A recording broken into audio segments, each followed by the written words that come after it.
In international market, typing of bill of lading. Types of bill of lading कितने types के होते हैं? First is clean bill of lading and second is foul bill of lading. Clean bill का मतलब होता है कि सारे जितने भी डॉक्यूमेंट्स है वो सही टाइम पे इशूड हो गए हैं, पूरी बिल क्लियर है। क्लियर का मीन्स मतलब कोई इशूड नहीं है, कोई इलीगल नहीं है, सारी चीजें सारी जितने भी डॉक्यूमेंट है वो फुलफिल हो रही है। फाउल बिल का मतलब होता है कि ऐसी कोई मतलब डिफेक्टिव चीज होगी या फिर वो अलाउ नहीं हो पा रही उस टाइम पे, जस्ट बिकॉज ऑफ कि जो है सारे जितने भी डॉक्यूमेंट है वो फुलफिल नहीं हो रहे, जितने भी सेटिस्फेक्शन लेवल जो रहता है वो फुलफिल नहीं हो रहा है, जिसके कारण वो फाउल बिल ऑफ लैंडिंग कहलाता है। नेक्स्ट है आपका function of bill of landing. क्या क्या फंक्शन है बिल ऑफ लैंडिंग का? First is contract to carry the good.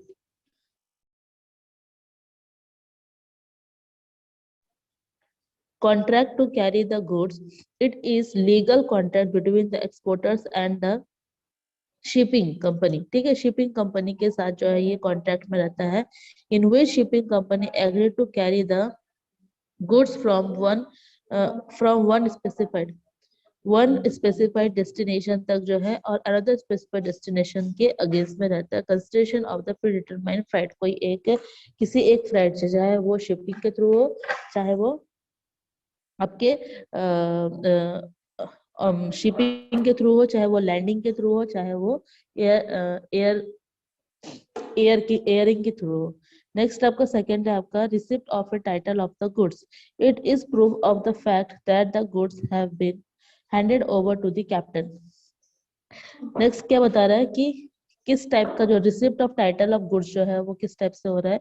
It is proof, ये प्रूफ है एक तरीके से fact the goods have been handed over the captain. Captain को, जो शिपिंग ऑफ द कैप्टन है, शिप के जो कैप्टन है उसको हैंडेड ओवर हो रहा है, उस चीज का वो प्रूफ जो है रखते हैं, तो उसको अपन क्या बोलते हैं? Receipt of title of the goods. Okay, particular ship of outward shipment.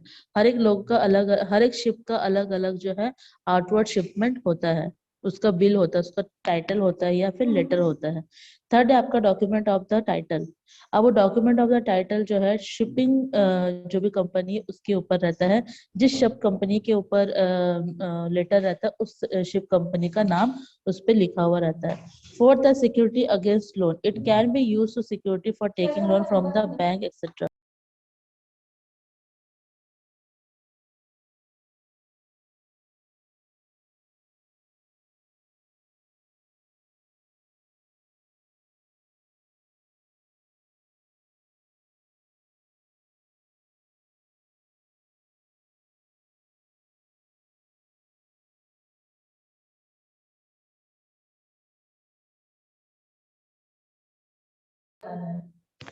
Next है आपका is a bill of landing a negotiable instrument. क्या बिल ऑफ लैंडिंग जो है वो नेगोशिएबल इंस्ट्रूमेंट है? Yes. Bill of landing is not a negotiable instrument. वो एक negotiable instrument नहीं है। There is an important difference between the bill of landing and negotiable instrument. Negotiable instrument एक अलग चीज होता है, बिल ऑफ लैंडिंग एक अलग चीज होता है। There are the difference between of both instrument. Okay, the holder of the bills of landing can not have better title than it drawer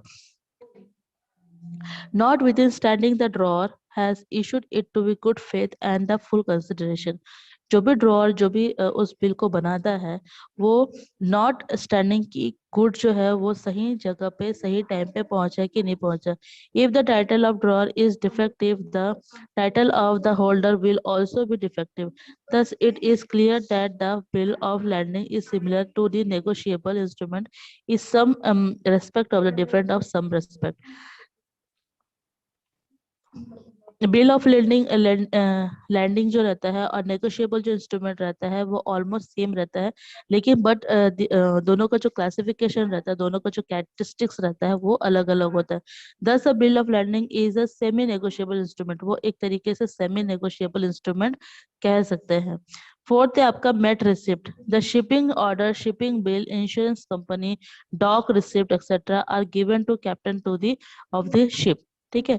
melt receipt जो रहता है वो किसके थ्रू बनाया जाता है, शिपिंग ऑर्डर के थ्रू बनाया जाता है, शिपिंग बिल के थ्रू बनाया जाता है, इंश्योरेंस पॉलिसी उसमें रहता है, डॉक रिसिप्ट रहता है, एक्सेट्रा, जो कि कौन बनाता है, वो कैप्टन बनाता है। आफ्टर वेरिफिकेशन ही ऑर्डर दैट द गुड्स में be loaded into the ship. उसको कहाँ लोड करते हैं, शिप में लोड करने से पहले जो है ये मेल्ट रिसिप्ट बनाया जाता है। He also issue the receipt of the effect. इस रिसिप्ट का बहुत ही ज्यादा प्रभाव पड़ता है। This is known as mate receipt. Mate receipt captain refer to the captain of the ship of his assistant. ठीक है, ये मेट रिसिप्ट जो है या तो उस शिप का कैप्टन बनाता है या तो उनके द्वारा कोई असिस्ट ऑफिसर्स बनाता है। मेट रिसिप्ट में बी फॉल मेट रिसिप्ट और a clean met receipt.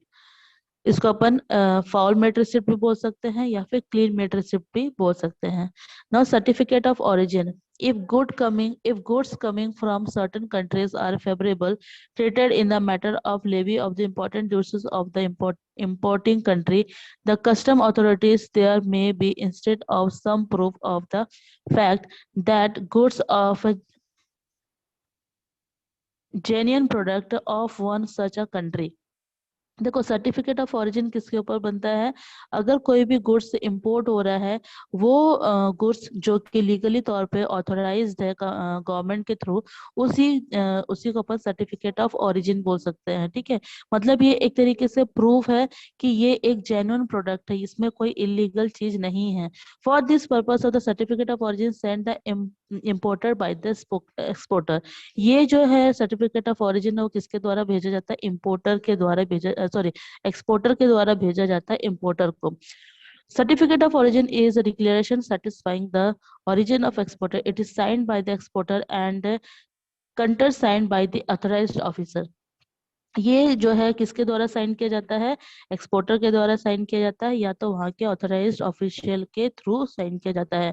It is prove to the fact that the goods of the genuine product of the country which is to be favourable treated by the matter of the levy imported duties and imported importing country.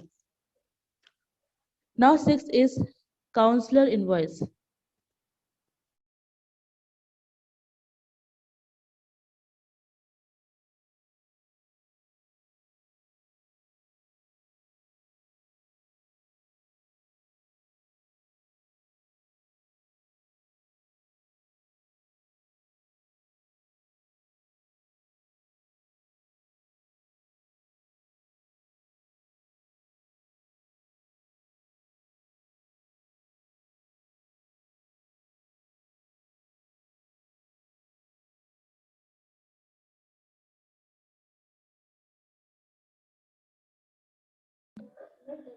Next है आपका counsellor invoice. Sometimes it is considered essential that the importers get FOB invoice from the exporters and give to the customs authorities of his industry. Custom authorities send it back to the country and exporter. The exporter has to get it verified from the commercial ambassadors of the importer's country. It is called a consular invoice. तो consular invoice किसको बोला जाता है, जो कि एक invoice तैयार करता है, उसके ऊपर जो एक कंट्री से दूसरे कंट्री में कस्टम ऑथराइज थ्रू भेजा जाता है। ये जो है एक्सपोर्टर के थ्रू भेजा जाता है और इट इज जो इसको वेरीफाइड करते हैं उस कंट्री के एम्बेसडर करते हैं। ठीक है, it is called a counsellor invoice. इसको हम काउंसलर इनवॉइस बोलते हैं। मतलब यहाँ पर परमिशन लेना पड़ता है एम्बेसडर्स लोग से, उस कंट्री के एम्बेसडर से, कि हम जो है लीगल तरीके से इसको गुड्स को इस कंट्री से दूसरे कंट्री तक एक्सपोर्ट करना चाहते हैं। This invoice help the clearing the custom duties. Custom authorise charges duties based on the authentic invoice given by the counselor. Next, seventh is shipping order. The forwarding agent arrange for obtaining order for unloading the goods on the ship. The shipping order is an order to captain of the shipping directing him to accept and loaded the goods on the ship. Shipping order, there are two types of, एक है आपका ready shipping order और दूसरा है forward shipping order. Next है आपका shipping of bill, bill shipping, नहीं shipping bill.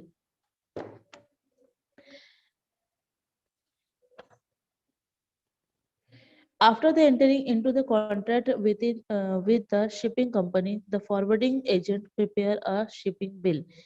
ठीक है, जैसे ही एक्सपोर्ट और इम्पोर्ट की जो ड्यूरेशन स्टार्ट होती है उसी टाइम पे जो है शिपिंग कंपनी से कॉन्ट्रैक्ट लिया जाता है और ये कॉन्ट्रैक्ट जो है आगे फॉरवर्डिंग होते रहती है, प्रिपेयर होते रहती है। 3 copy of the bill are prepare, इसकी 3 कॉपी बनती है। There are different colour, there are different in colour. 1 copy keep the custom department, एक जो है कस्टम डिपार्टमेंट के पास रहता है। And the remaining 2 copies are the exporters, अब बाकी जो रहता है वो एक्सपोर्टर के पास रहता है। सबसे पहला इसमें से रहता है dutiable shipping bill, then after duty fee, then after coastal shipping bill. Dutiable fees shipping bill में क्या होता है कि जो भी एक्सपोर्ट हो रहा है गुड्स, जो भी एक्सपोर्ट हो रहा है उसके ऊपर एक्सपोर्ट ड्यूटी जो है चार्जेबल होना जरूरी है। देन आफ्टर वो चार्जेबल पे किए हैं कि नहीं किए, वो उसका ही फी का रिसिप्ट होता है। देन कोस्टल फीस का मतलब होता है कि गुड्स जो है पोर्ट हो चुकी है सेम कंट्री के लिए या फिर शिपिंग में शिफ्ट हो चुकी है, लोड हो चुकी है, उसका पूरा डिटेल रहता है। तो that is called coastal bill, shipping bill.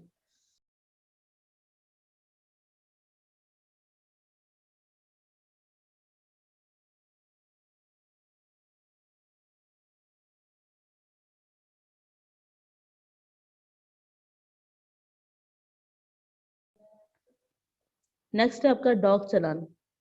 Dock चालान किसके ऊपर रहता है? अगर मान के चलो शिपिंग के बाद वो रेलवे में जाता है, रेलवे प्लेटफॉर्म में जाता है, तो वहां पर आपका डॉक चालान लगता है। देन इंश्योरेंस पॉलिसी, कोई भी गुड्स अगर आप एक जगह से दूसरी जगह तक अगर आप दूसरे कंट्री में लेके जा रहे हो तो उसके लिए इंश्योरेंस पॉलिसी, इंश्योरेंस कराना बहुत ही जरूरी है। तो सबसे पहले जब एक्सपोर्टर लैंडिंग कराता है तो वो पूरा इंश्योरेंस अपने अपने जिम्मेदारी से, अपने रिस्पॉन्सिबिलिटी वो इंश्योरेंस कंपनी लेता है। लेकिन जैसे ही वो शिपिंग हो जाती है, यहाँ पे लैंडिंग हो जाती है उस गुड्स की, तो पूरा इंश्योरेंस किसके ऊपर रहता है? इम्पोर्टर्स के ऊपर रहता है। नेक्स्ट है आपका letter of bill of entry. उसके बाद आपका dock warrant. Bill of entry का मतलब होता है यहाँ पर जैसे ही एक्सपोर्टर के थ्रू इंपोर्टर गुड्स रिसीव करता है तो वो एक बिल एंट्री करता है कि उसकी जो गुड्स है वो एंट्री कर चुकी है इस कंट्री में, उसका बिल होना बहुत ही इंपॉर्टेंट है। और ये दोनों बिल जो है साइन रहता है शिपिंग कंपनी के थ्रू और साथ ही साथ इम्पोर्टर के थ्रू भी। Dock warrant, there are bounded warehousing on every port of keeping the goods with them. With the goods of the keep bounded warehouse, उसके बाद डॉक वारंट जो रहता है वो आपका वेयर हाउसिंग के थ्रू होता है, जहाँ पे गोदाम वगैरह रहता है कि गुड्स लैंडिंग होने के बाद वो कहाँ किस जगह पे प्लेस्ड होगी। वो डॉक वारंट जो है वेयर हाउसिंग के जो ऑफिसर्स होते हैं उनके थ्रू बनाई जाती है। ठीक है, कल जो है अपन फाइनेंसिंग और फॉरेन ट्रेड पढ़ेंगे। Now class is over.